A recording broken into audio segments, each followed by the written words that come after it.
What's going on, Connecticut? Welcome to the premiere episode of Chip's Unnamed Local Band Show. The show's so awesome, we couldn't even find a name for it.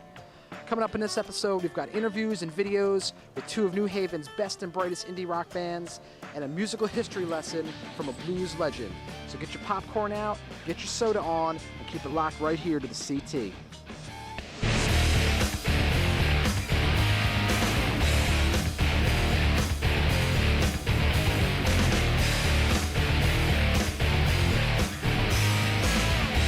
Connecticut, we are at the heart, the hub of all things independent music. We're at Red Scroll Records here in Wallingford, Connecticut. I'm standing here with a couple guys in a band that ctindie.com recently called the best band in Connecticut. A local unnamed music critic from Hartford also called this record the best record to ever be released from a band in Connecticut, on TV no less. The band is Titles, the album is The Dirt Bell. Guys, how are you? Good, how's it going? I sat down today, I listened to the record front to back for about the fifth time. I'm hearing everything from the Beatles to, that's too easy. You know what it sounds like to me? It sounds like it could be the soundtrack to a Wes Anderson movie. And take that as a high compliment because I dig Wes Anderson. Tell us about how this album all came together. Slowly, very slowly. It was kind of a piecemeal process. We recorded it at home for the first time. We've never done that before. No. The last record we did at a studio, so that was slow too, but in a different way because that was like a financial constraint. So that's interesting. Let's talk about that for a second. So the decision to leave the studio setting and bring it all back to the garage or the basement or wherever you were in the kitchen, wherever you record in the house, why the decision to do that other than the financial constraints? That was the big one. And, you know, we worked with the guy that mixed this record, Greg, on the last one, and we kind of put him through a lot of trial and error, and he's a busy guy, so we figured, well, let's give him a break and do a lot of the stuff on our own and then just bring him kind of a finished product. We've talked before about the acclaim that this record and this band is getting over the last, 6 months or so. How's it feel to be on top? How's it feel to be on top of the heap right now? Well, there's only one way to go, right? No, it's awesome, and I don't know. I kind of feel like all of our friends are going to get around this next round of records that's coming out between all of our friends. The M.T. Barrington record that's coming out. There's another Mountain Movers record coming out. I feel like when all these records start all label mates on Safety Meeting. Let's throw that out there. It's on Safety Meeting out of New Haven. So local label, local band. We love that. We're all buddies, and I think everybody's going to get a good round of press because I think all of our friends are all in good bands. I agree. New Haven scene blowing up. These guys are on top of it. So upcoming tour plans. What's next? That's a little vague right now. I think we're gonna do more of the weekend warrior thing.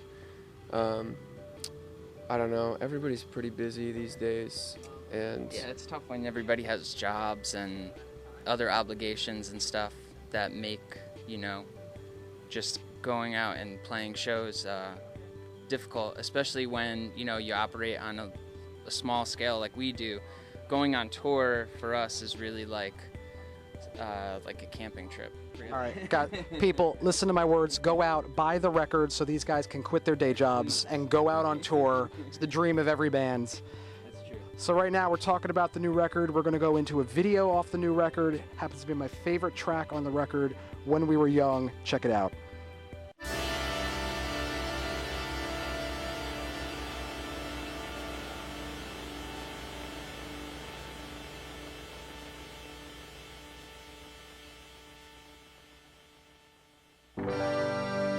When you were young, bright as a night, like a light in your mind, you were one of the wild. Out in the night, white garden night, what a sight. In my mind, you were one of a kind.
Stay tuned, because coming up after the break, we're going to take you down to New Haven, and you're going to learn a little bit about blues legend Robert Johnson.